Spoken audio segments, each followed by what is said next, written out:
Nouvelle semaine, nouvelle édition, chers téléspectateurs. C'est toujours un plaisir de vous retrouver dans ce journal en cette soirée du lundi 12 juin 2023. À la une de l'actualité de ce jour, la BAD, Banque africaine de développement, a octroyé un don d'un total de 1 800 000 $ pour le gouvernement malagasy. Une partie sera destinée au financement du projet d'appui à la mise en œuvre de la zone de libre-échange continentale africaine ou ZLECAF à Madagascar, si une autre est destinée à venir en aide aux populations qui ont subi les dégâts du cyclone Freddy. Ruth-Christelle Rakout-Malal nous en dit plus. La BAD a offert 500 000 $ au gouvernement malagasy pour venir en aide aux populations de la région Grand Est et Sud-Ouest victimes du cyclone Freddy. Plus de 30 000 personnes de ces régions se départageront 342 tonnes de riz, 57 tonnes de légumineuses et 34 tonnes d'huile grâce à ce don. L'appui sera mis en œuvre par les PAM compte tenu de son expertise et de ses expériences avérées dans la distribution des aides alimentaires dans les zones reculées soumises aux catastrophes naturelles. C'est le lieu de saluer la parfaite collaboration avec les PAM dans le cadre de la mise en œuvre des appuis d'urgence pour faire face aux besoins des populations en période de catastrophe. J'ose espérer que les kits alimentaires qui seront acquis par le projet seront déployés rapidement au bénéfice des populations nécessiteuses. Un autre don de 1,3 million de $ sera par ailleurs destiné à la mise en œuvre des réformes et politiques appropriées liées à la ZLECAF. Concrètement, l'appui se fait en deux axes. Le soutien à la mise en place d'un cadre institutionnel pour la mise en œuvre de la ZLECAF et le renforcement de capacités des acteurs, ainsi que la sensibilisation de toutes les parties prenantes, avec une forte implication du secteur privé.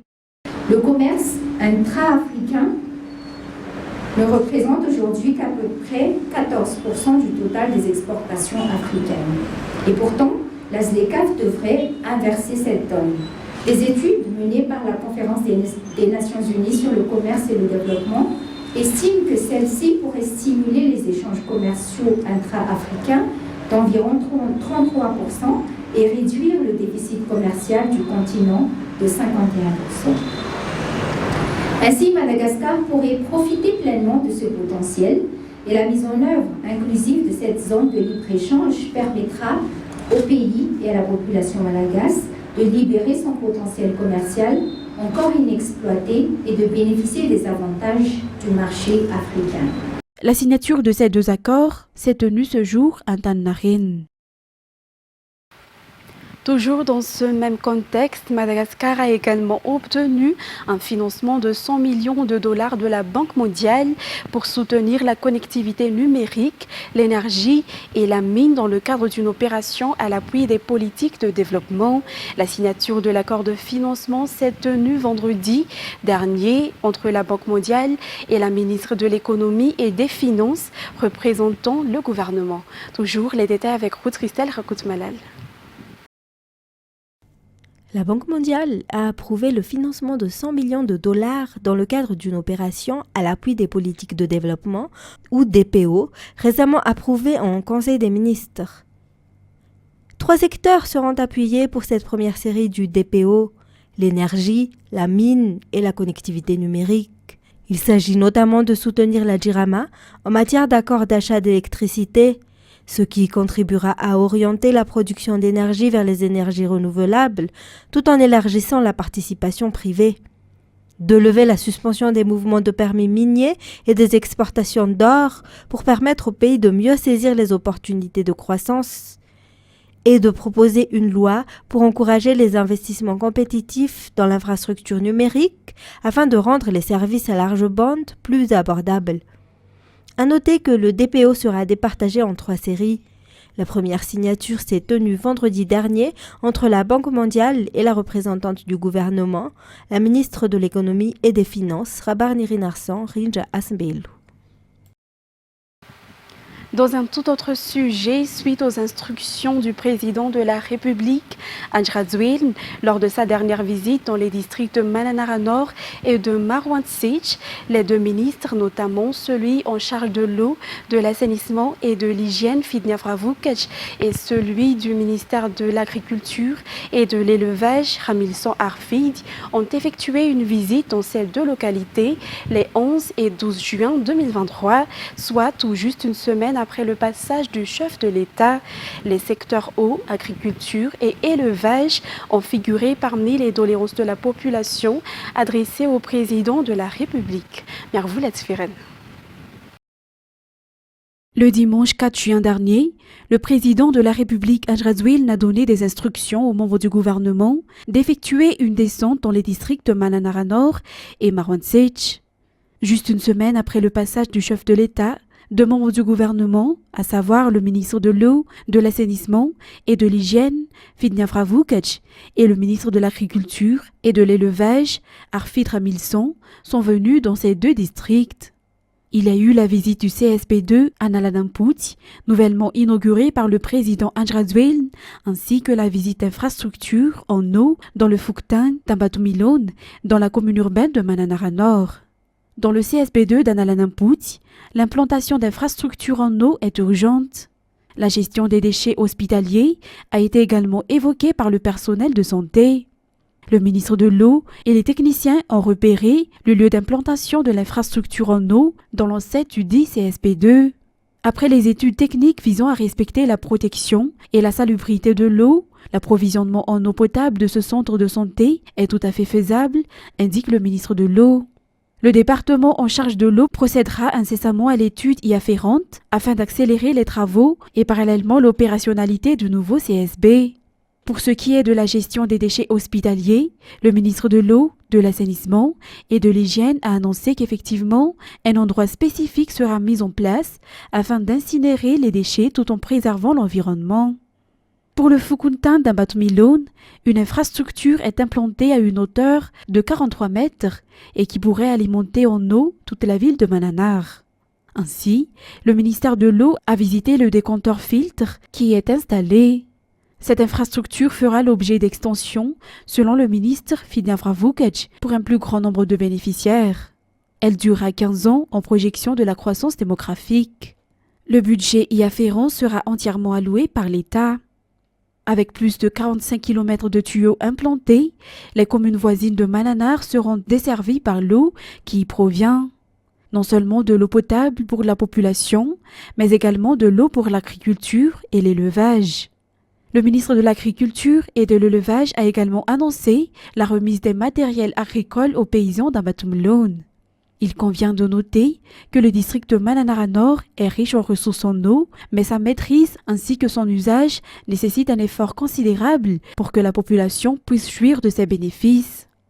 De même, le soleil de Mananar peut être exploité pour avoir de l'énergie solaire nécessaire au fonctionnement des infrastructures en eau. Ensuite, la visite des deux membres du gouvernement dans la région Analandirouf s'est poursuivie ce lundi 12 juin dans le district de Marwan Tchich. Le ministre de l'eau, de l'assainissement et de l'hygiène, Fidnia Vravoukac, a tenu une réunion avec les 20 maires du district de Marwan Tchich. Cet entretien convivial et fraternel a permis aux élus de faire part au ministre des problèmes liés à la non-adduction d'eau potable dans leurs localités respectives. Pour la commune urbaine de Marwan Tchich, les besoins de la population s'élèvent aux environs de 2900 mètres cubes par jour, soit 12 000 foyers. Jusqu'à maintenant, la majorité de la population de Marwan Tchich utilise des puits, alors qu'en période de pluie, le risque d'inondation de ces puits est élevé. Pour cette commune, la mise en place d'une unité de désalinisation est la solution, selon le ministre de l'eau, de l'assainissement et de l'hygiène. L'installation de cette unité de désalinisation sera entreprise par les partenaires. Pour les 13 communes sur les 20 dans le district de Marwan Tchich, le projet en charge de l'adduction d'eau a pris fin en 2018. La stratégie adoptée consiste à mettre en place des gestionnaires experts en matière de gestion d'infrastructures en eau par voie d'appel d'offres. L'objectif est de réhabiliter les infrastructures déjà existantes. Par ailleurs, pour les 7 communes n'ayant pas encore bénéficié d'infrastructures en eau, une étude sera menée en vue d'implanter de nouvelles infrastructures. À noter que plusieurs communes du district de Marwan-Sech ont reçu une certification de zéro défécation à l'air libre. Les aringes ou lampions sont une tradition lors de la célébration de la fête nationale à Madagascar. 12 étapes sont nécessaires pour fabriquer un lampion. Fadjessena Mireille et Yves Janel vous feront découvrir à travers ce reportage une famille de fabricants d'aringes en boutique. Les commandes en vue de fournir des aringes débutent le mois de mai. 12 étapes sont nécessaires pour fabriquer un lampion. 5 feuilles de format A4 sont nécessaires pour fabriquer un lampion d'environ 50 cm de diamètre. Ces papiers sont ensuite colorés avec de la peinture de raffia. Tout le travail est fait à la main. Les papiers sont pliés pour former un éventail et passent devant cette machine de fabrication artisanale pour avoir une forme striée. Une fois la forme arrondie obtenue, les papiers sont collés. Les poignées et les bougeoirs sont ensuite placés. Les plus grands consommateurs de lampions malagasy sont les grandes sociétés. Le nombre de lampions commandés est environ 2300. Pour cette petite société, 100 lampions sont réalisés chaque jour par 4 personnes. Ils consomment entre 800 kg à 1 tonne de papier par an, selon les explications. Ces lampions sont vendus à partir de 800 AGH jusqu'à 3000 AGH. Thieji et sa famille encouragent les Malagasy à valoriser les produits locaux. Et les Malagasy peuvent faire d'excellents produits malgré le peu de moyens techniques dont ils disposent, a-t-il terminé. En ce qui concerne maintenant les actualités sportives, l'équipe nationale malagasy féminine de tennis a remporté la Coupe Billie Jean King 2023, groupe 4 de la zone Afrique qui s'est déroulée à Kigali, Rwanda, la semaine dernière. Les tenniswomen malagasy ont battu celle de la Tanzanie en finale par 3-7-0 ce samedi. De ce fait, Madagascar accédera au groupe 3 lors de la prochaine édition en 2024. Antara Zonarveil nous en dit plus. L'équipe nationale malagasy féminine de tennis, dirigée par son capitaine Marc Rangiamanal, composée de Mialranev, Anjana Mitivoav, Narinjaranev, Arena Fovjain, a connu le succès lors de la Coupe Billie Jean King 2023 groupe 4 qui s'est déroulée à Kigali, Rwanda la semaine dernière. En effet, les tenniswomen malagasy ont remporté la victoire. Un résultat qui a permis à l'équipe nationale malagasy de monter dans le groupe 3 en Afrique pour la saison 2024. L'équipe de Marc Rangiamanal a écarté de son chemin, durant la phase de poule, l'équipe nationale camerounaise sur le score de 2-1 lors de la première journée. Ce succès s'est poursuivi face à Lesotho, au Sénégal, au Congo et contre la RDC. Après ces 5 victoires d'affilée, Mialranev, Narinjaranev, Arena Fovjain et Mitivoav terminent en tête de leur groupe et ont obtenu leur ticket pour la finale face à la Tanzanie, qu'elles ont aussi battu encore sur un score de 3-0. Le taekwondo et le kickboxing pourraient réintégrer cette 11e édition des Jeux des îles d'après une publication parue dans les journaux de Maurice et La Réunion. Aucune déclaration officielle n'a pourtant été faite par le CIJ au Comité international des Jeux. Le ministère des Sports a annoncé de son côté qu'une rencontre avec le CIJ aura lieu en ce début de semaine. Les sportifs de ces disciplines attendent avec impatience cette décision, eux qui s'y sont préparés depuis longtemps.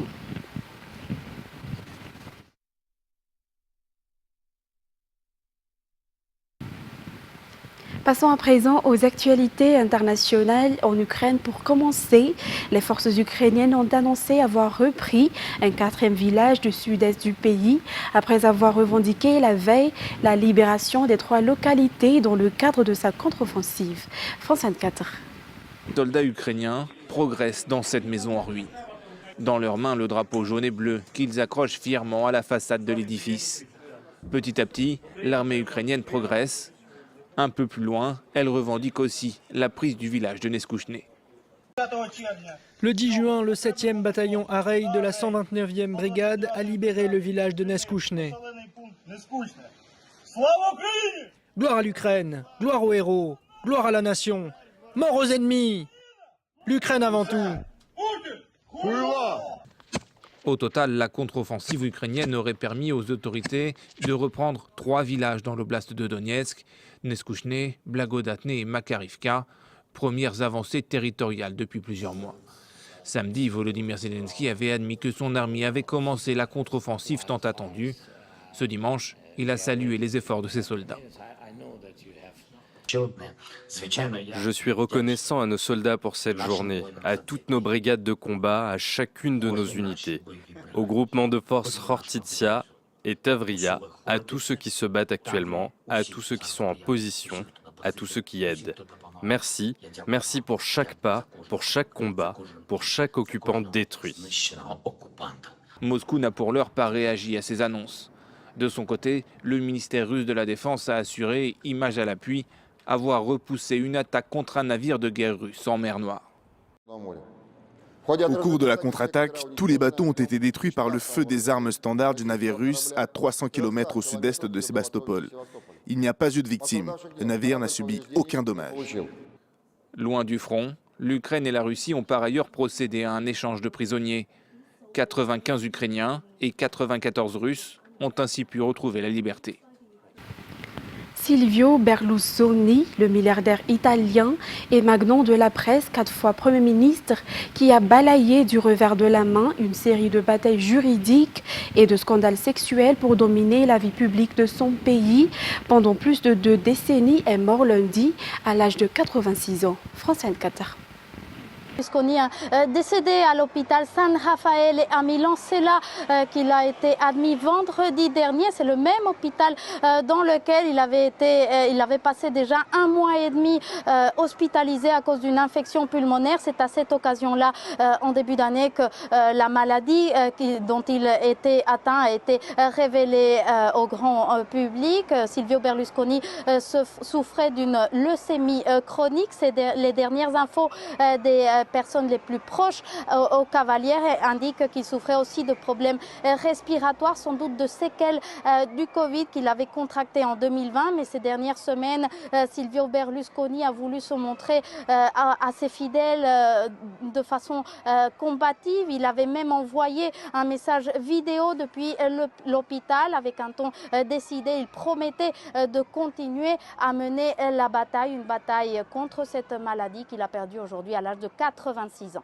Qui a marqué l'histoire politique italienne pendant 20 ans. Il a dirigé 4 gouvernements entre 1994 et 2011. Son héritage est sans doute d'avoir bâti son parti politique Forza Italia, un parti de centre-droite, un parti qui est resté pendant des années au cœur de la vie politique italienne, un parti qui fait encore aujourd'hui partie de la coalition gouvernementale aux côtés de 2 autres partis de droite souverainiste, la Ligue et Forza Italia. Et justement, la plus grande inconnue maintenant avec la mort de Silvio Berlusconi sera la survie de Forza Italia. Si ses proches réussiront à mener encore ce parti politique ou s'il sera phagocyté par ses concurrents Giorgia Meloni ou par Matteo Salvini, le leader de la Ligue. Et pour terminer cette édition, l'ex-dirigeante indépendantiste écossaise Nicola Sturgeon, qui a démissionné de son poste de première ministre en février, a été arrêtée dimanche dans le cadre d'une enquête sur le financement de son parti politique, le SNP. Après 7 heures de garde à vue, elle a été libérée dans la soirée sans inculpation dans l'attente d'un complément d'enquête. France 24. Les investigations portent notamment sur l'utilisation de dons de plus de 600 000 livres sterling, soit environ 683 000 euros, ce n'est pas rien, qui ont été collectés ces dernières années en vue de quoi? Eh bien, d'organiser un nouveau référendum d'indépendance, puisqu'on a déjà eu un qui a échoué. Alors, il faut dire que ce projet est dans l'impasse actuellement, notamment à cause de la crise politique au sein de ce parti national écossais et un rejet de toute façon catégorique du gouvernement britannique sous cet actuel Premier ministre Rishi Sunak. C'est à lui et au gouvernement britannique de décider si oui ou non il peut y avoir la tenue d'un référendum. Mais les problèmes donc s'amoncellent pour le parti national écossais, puisque nous avons vu une garde à vue de plus de 7 heures pour Nicola Sturgeon, et cela après sa démission surprise le 15 février dernier. Elle a cessé ses fonctions à la fin mars. Et puis après cela, il y avait eu quelques semaines plus tard, l'arrestation de son mari, qui était le directeur général du Parti national écossais, Peter Murrell, lui aussi en garde à vue pendant plusieurs heures, questionné puis relâché, voilà. Et puis ensuite le trésorier, 15 jours plus tard, du Parti national écossais, Colin Beattie, lui aussi arrêté, relâché sans que des charges soient retenues. Alors oui, une véritable crise pour le Parti national écossais, une chute spectaculaire dans les sondages, certainement pour Nicola Sturgeon, et quand on veut gouverner, difficile pour ce nouveau Premier ministre écossais Humza Yousaf, qui a remplacé Nicola Sturgeon, de parler de son programme, puisque l'actualité se concentre là-dessus. Maintenant, ce soir, des appels pour que Nicola Sturgeon soit suspendue du Parlement écossais, alors qu'elle-même se dit donc innocente, et se dit que ça va lui prendre un jour ou deux pour absorber tout ce qui se passe, et qu'elle compte bien, continuer à représenter tout le monde dans sa circonscription. On verra si effectivement elle est suspendue par le nouveau Premier ministre écossais, Humza Yousaf. Mesdames et messieurs, c'est ainsi que prend fin cette édition. Nous vous remercions de l'avoir suivi jusqu'à son terme. Excellente soirée en notre compagnie. Au revoir.